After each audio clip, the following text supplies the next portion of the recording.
नमस्कार सम्पूर्णमा। मैले अहिले ल्याएको विषय चाहिँ अलिकति फरक विषयवस्तुमा लिएर आउँदैछु।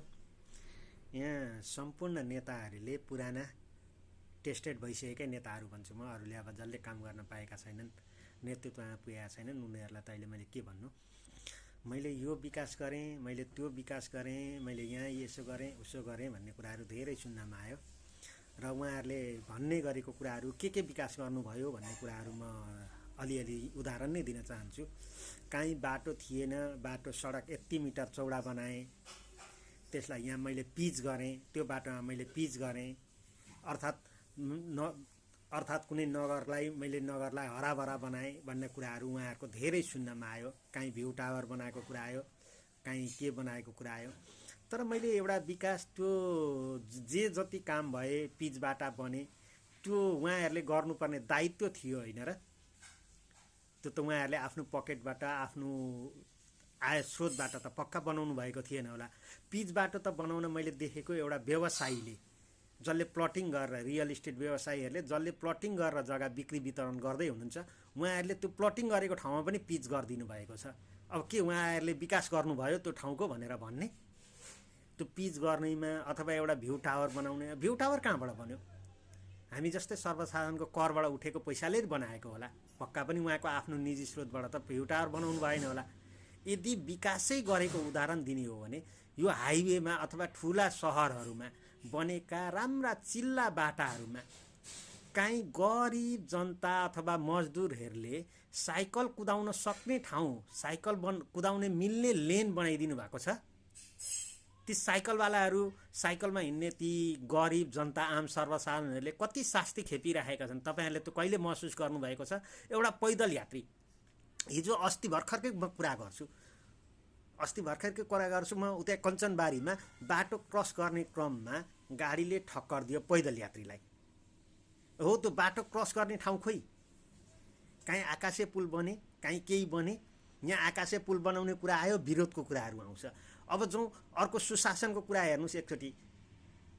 म जस्तो एकछिनको लागि मान्नु, एउटा पालिकामा बसिरहेको मान्छे काम विशेषले अर्को पालिका, नेपालभित्रकै अर्को कुनै पालिकामा गएर बसेको छ, उसले जीविकोपार्जन त्यहाँ बसेर गर्दैछ, उसलाई कुनै सिफारिस लिनुपर्ने भयो, राज्यसँग कुनै सिफारिस लिनुपर्ने भयो, सम्बन्धित आफ्नो पहिले जहाँ छ स्थायी ठेगाना त्यही ठाउँमा जानुपर्छ सिफारिस लिनको लागि। जहाँ बसिरहेको छ अहिले, जहाँ बसिरहेको छ हालसालै, जहाँ बसिरहेछ, जहाँ काम गरिरहेछ, जहाँ कर तिर्दैछ, कर त तिरेको छ नि, उसले त्यहाँ श्रम गरे बापत, उसले जागिर खाए बापत तलबमा त कर त तिरेको छ नि।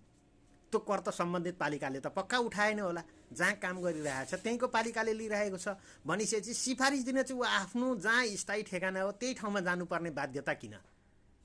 यो विकास गर्नेतिर कहिले लाग्नुभयो? यो क्रममा कहिले लाग्नुभयो? जहाँ गयो एउटा सिफारिस गयो, पैसा बिना हुँदैन। पैसा बिना नहुने कहाँ छ? अर्को हेरौँ, ठुला ठुला सपिङ मलहरू त बनाउनु भयो, बनाइएको छ, ठुला बजारै बसाउनु भयो, ठुला बिल्डिङै बनाउनु भयो। ती गरिब, ती श्रम गरेर खाने, ती रिक्सा चालक, ती टेम्पो चालक, श्रम गरेर खाने श्रमजीवीहरूलाई ती ठुला ठुला सपिङ मलको के अर्थ भएर? तर उहाँहरू त्यो सपिङ मलमा जाँदाखेरिको भोग्नु परेको दुर्व्यवहार, त्यसलाई निराकरण गर्न कहिलेतिर लाग्नुभयो? अझ अहिले भर्खरै एकछिन अगाडि मात्रै मैले एउटा पोस्ट हेरेको थिएँ, इन्टरभ्यू हेरेको थिएँ हाम्रो पूर्व प्रधानमन्त्री केपी प्रसाद ओलीज्यूको। उहाँले के भन्नुभयो भने धनुषा महोत्तरी जस्तो फोहोर सहर होइन रे दमक सफा छ अरे। धनुषा महोत्तरीका सहर चाहिँ उहाँको देश नेपालभन्दा बाहिर थिए। उहाँ के दमकको मात्रै प्रधानमन्त्री बन्नुभएको थियो? उहाँ सुशासनको कुरा गर्नुभयो धेरै। उहाँले त्यो सफा गर्नुपर्ने, त्यहाँको नागरिकलाई सचेत बनाउनु पर्ने, मेरो गृहनगर यति सफा छ, यहाँ पनि सफा बनाउनु पर्छ भनेर उहाँको ध्यान कहिले गयो? खालि उहाँले त भ्यू टावर बनाउनु भयो, बाटाघाटा बनाउनु भयो। दमकमा त अझ त्यो भ्यू टावरमा त अझ त्यो आगलागी भएको थिएन भने उहाँले आइटी हब बनाउँदै हुनुहुन्थ्यो अरे। धर्रा त कम्प्लिट नगरिकन त सञ्चालनमा ल्याइदिनु भएको थियो त।